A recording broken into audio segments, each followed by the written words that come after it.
one, we are talking about Google, how Google works, the search engine that you and me both love, but not exactly Google's product, but more about the company and the inner workings and behind the scenes. So without further ado, let's get into it. Over the past few decades, advancements in technology have drastically changed our lives and the world.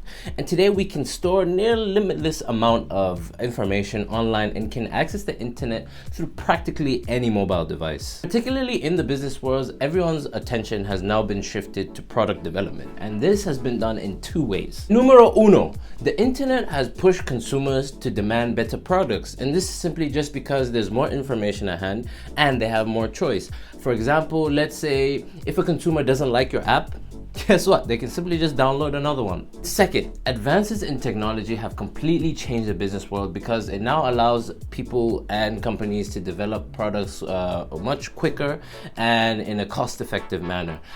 Take, for example, a group of small engineers. That group of engineers can take a few months to develop a product and then can release it to millions of people online for free. Because of these developments, good products now far outweigh and trump, flashy marketing strategies. And this key insight has been the guiding light for Google since its early days. Google's founders had one thing in mind when they first started off, and that was to build the best search engine possible. And they realized if they did that, then money would soon follow. And yes, they were right.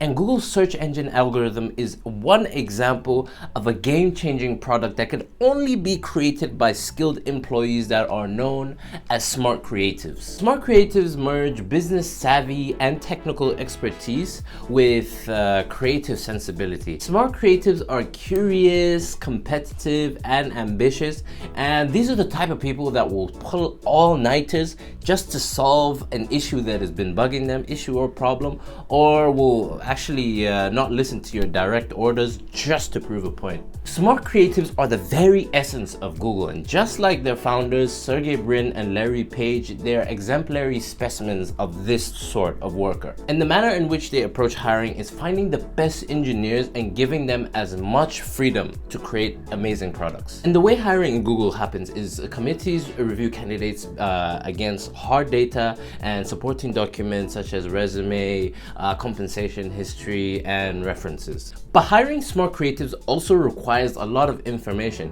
and just looking at someone's experience is not a way to tell how interesting, intelligent, and adaptable someone is. In this interview process, they also ask potential candidates things like their interests and passions, and a few questions just to make them a little bit shaky, baby, such as how they paid for college. Actually, one question former Google CEO Eric Schmidt used to ask himself is, if I were stuck in an airport with a prospective employee, would they be able to hold an interesting conversation? You might be asking yourself, what type of culture attracts these smart creatives? Well, smart creatives gravitate towards an environment that encourages creativity. Three key aspects of a creative company culture are: number one, interactions between colleagues is easy. And number two, employees feel free and safe to speak their minds. And number three, employees have the freedom to make decisions independently. And number three is absolutely crucial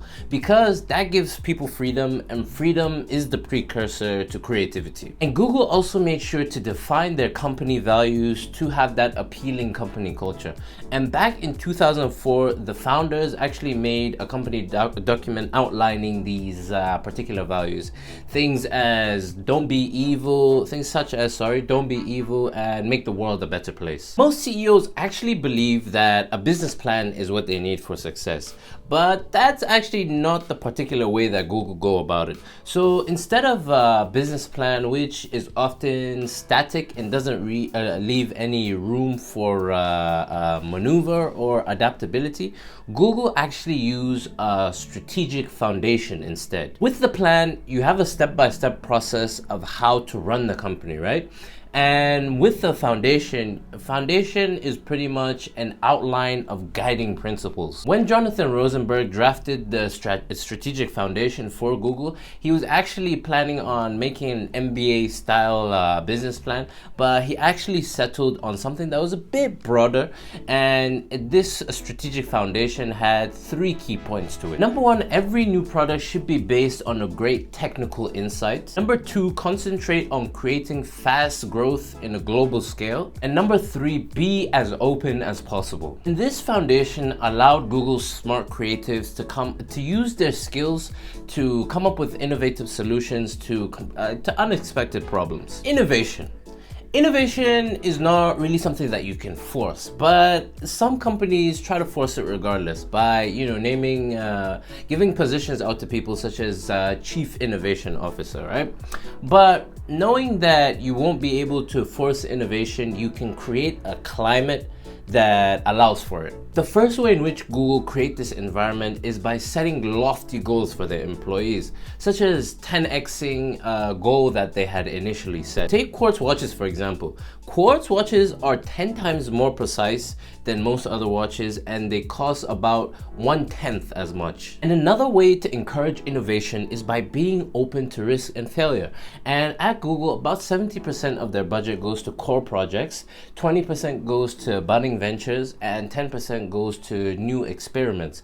And this way, even projects that seem risky still get funding, which keeps innovation moving. While some companies might say that they hire smart creatives, but they don't actually let them do what they hired them for, which is to be smart and creative. And this is exactly what Google does.